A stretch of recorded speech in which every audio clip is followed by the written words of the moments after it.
The legend lives on from the Chippewa on down of the big lake they call Gitchagumi.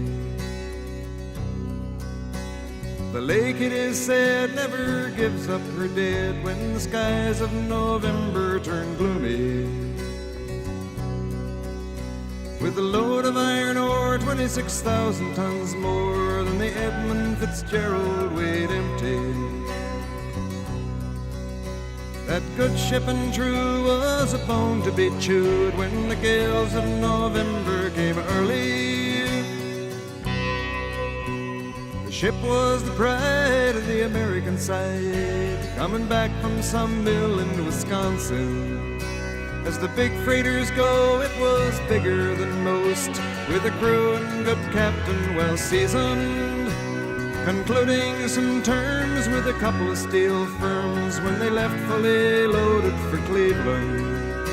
Then later that night when the ship's bell rang, could it be the north wind they'd been feeling?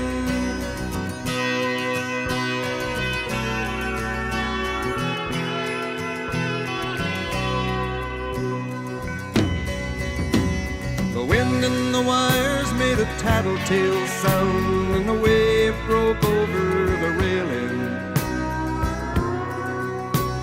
And every man knew, as the captain did too, 'twas the witch of November come stealing. The dawn came late and the breakfast had to wait when the gales of November came slashing. When afternoon came, it was freezing rain in the face of a hurricane west wind.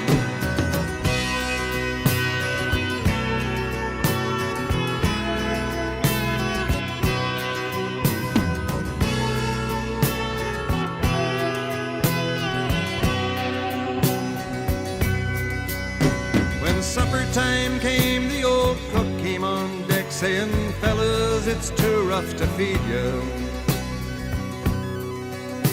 At 7 p.m. a main hatchway caved in. He said, "Fellas, it's been good to know you." The captain wired in, he had water coming in, and the good ship and crew was in peril.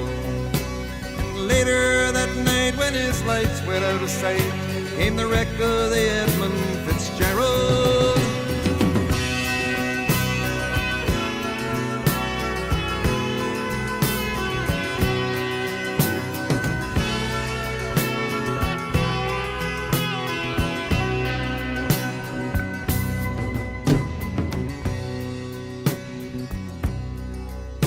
Does anyone know where the love of God goes when the waves turn the minutes to hours?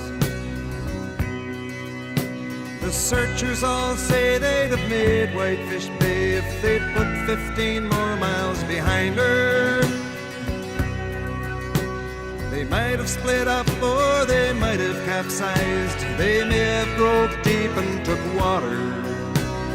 All that remains is the faces and the names of the wives and the sons and the daughters.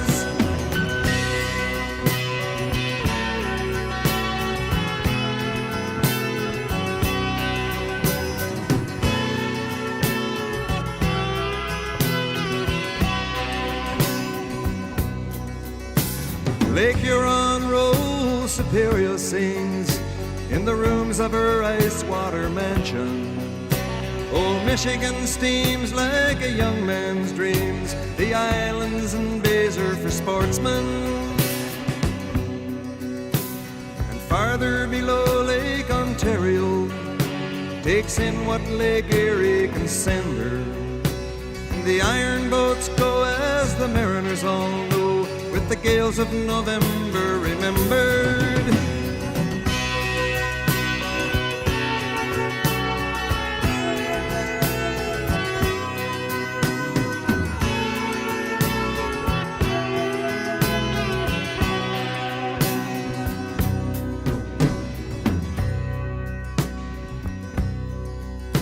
In a musty old hall in Detroit they prayed in the Maritime Sailors' Cathedral. The Church bell chimed till it rang 29 times for each man on the Edmund Fitzgerald.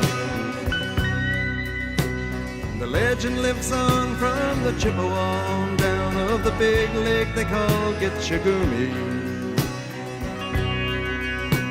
Superior, they said, never gives up her dead when the gales of November come early.